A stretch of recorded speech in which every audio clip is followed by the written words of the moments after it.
Mr. Bismarck Rewane, CEO of Financial Derivatives Company, joins us now to weigh into the issues in the cement industry in Nigeria. Thank you very much for joining us, Mr. Rewane. Good morning. Good morning. Thank you for having me. So there's been a lot of controversy as to what is oligopoly, monopoly, and perfect structure. What is the difference between these market structures and how good or bad are they for the country? First of all, let's start with basic principles. The difference between a monopoly, a duopoly, oligopoly, and perfect competition is just the number of buyers and sellers, and it's all about determining an efficient price where consumers are not exploited. The worst form of market structure is a monopoly, and the worst form of monopolies are state-owned monopolies. The reason why is that the monopoly is the only supplier, and while there are many buyers, so they have a tendency to exploit consumers by pricing them above the market and not investing in research or anything because they have no competitors. So that's monopoly. But there are some monopolies which are what they call state-owned monopolies or welfare-inspired monopolies. Okay, then like Aramco in Saudi Arabia and some other areas. But having said that, the history of economics shows that at a point in time, almost all governments fought against monopolies and therefore went towards competition. Now, the second form is duopoly, which is two players, and the third form is oligopoly, where there are a few players and many buyers, and then perfect competition is like the cryptocurrency where everybody can come in, everybody can go out.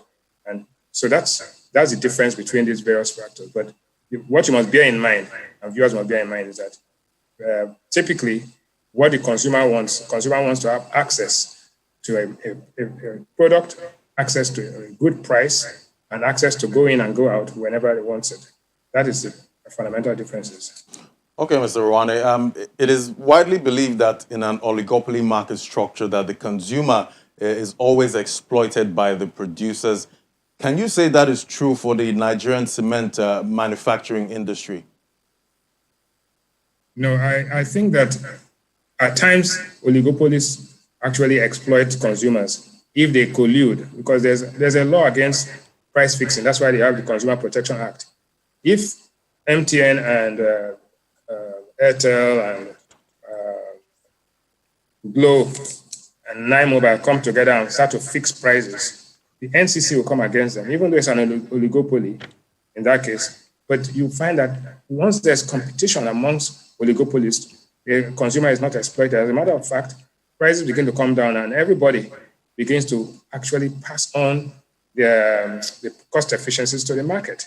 So I'm using the telecoms as an example, but when you come to the cement industry in Nigeria, there are three major players. There's Dangote, who is a dominant player. There's Lafarge, and there's Bua. Are they colluding to fix prices? No. Are there barriers to entry to stop anybody from coming in? No. Because the only barrier to entry is actually the level of capital required. You need about almost $5 to $6 billion to commence an efficient cement operation. So it is not true totally that consumers are exploited, but it is also possible if there's collusion. But that is one of the reasons why the Consumer Protection Agency will not allow that. So some are of the view that at 3,600 naira per bag of cement, that there is some price gouging. Do you share that view that the reasons why prices are high is because there is not enough players in the industry? No. 3,600, you see, the price of cement was 2,500 for over 2-3 years when inflation was actually rising at about 11-12%. Now, the dollar was actually stable over that period. In the last year, you've seen about a 25% increase, adjustment in the value of the currency. In other words, the currency lost about 25% of its value. Now, if you adjust for that, even though the content, the inputs are not imported, but the equipment themselves are imported. The equipment were bought in dollars and are amortized and depreciated over time. Therefore, if you go from 2,500 to 3,600, especially in the dry season, which is when the demand is high, then it's not gouging, but I think we've seen the price begin to reduce. At the same time, a bag of onions went all the way from 17,000 all the way to 80,000 and is now back to about 25 or 30,000 naira. So making a case for cement being a result of gouging is not necessary. It's not an accurate position this time. The point is that the cement manufacturers also employ a significant number of people. They employ over 100 or 200,000 people, all of them put together, and therefore to keep them going and keep them working, even in the pandemic era, should be taken into consideration. Okay, looking at trade now, Nigeria is almost a net exporter of cement today from being a net importer about 20 years ago. What is responsible for this transformation?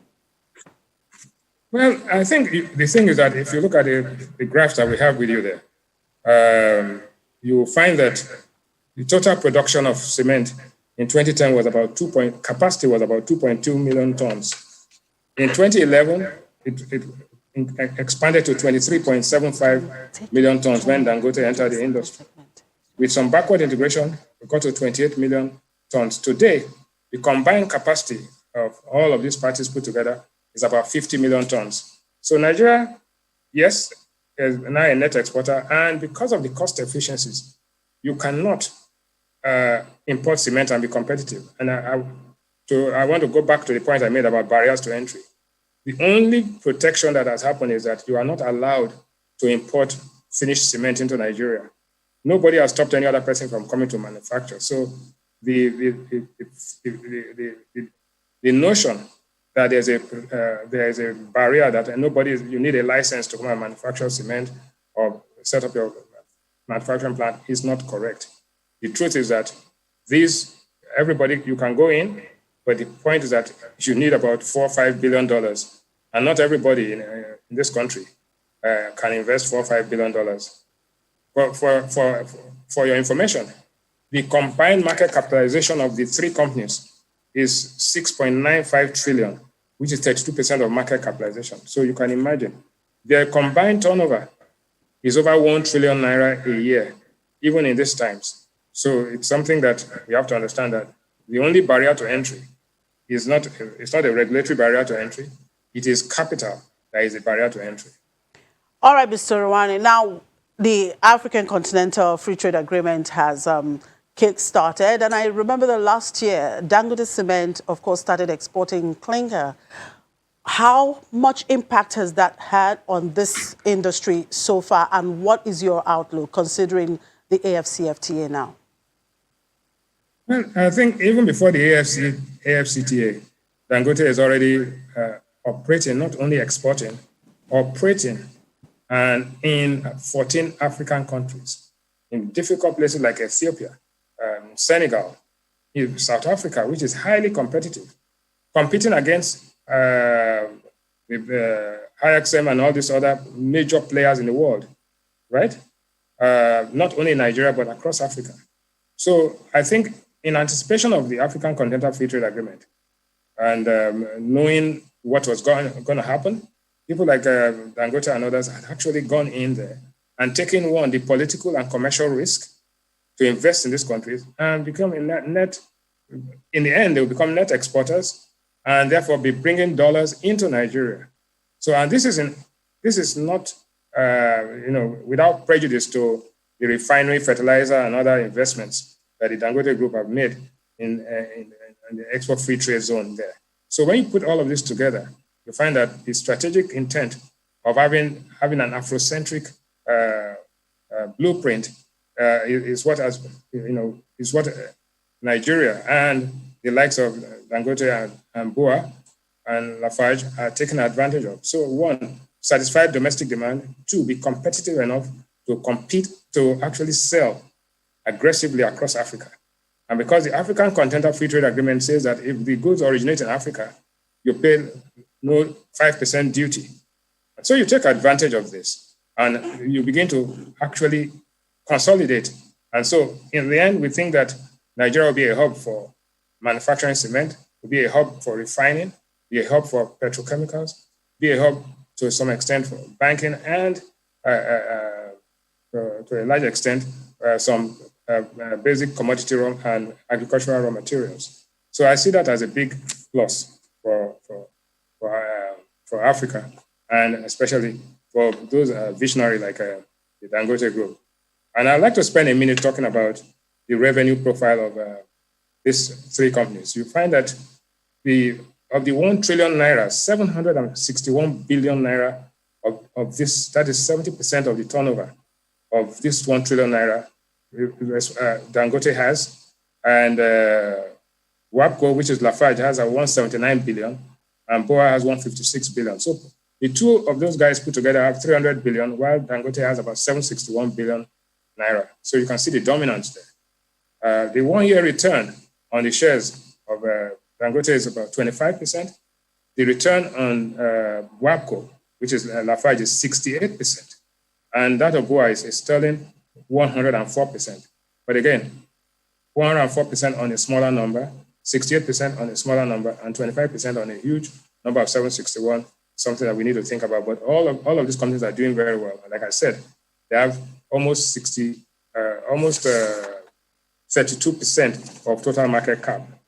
So again, coming now to answer the question on African Continental Free Trade Agreement, 1.2 billion people, almost all these countries have an infrastructural gap. So you will find that we need to build roads, affordable housing for this 1.2 billion people. They need to build infrastructure. They need Mr. Rewane. Yeah. I guess you're able to. We really don't have much time now, but thank you very much for spending your time with us this morning. We'll take a quick break now, and when we come back, we'll look at the electricity sector. Just stay with us.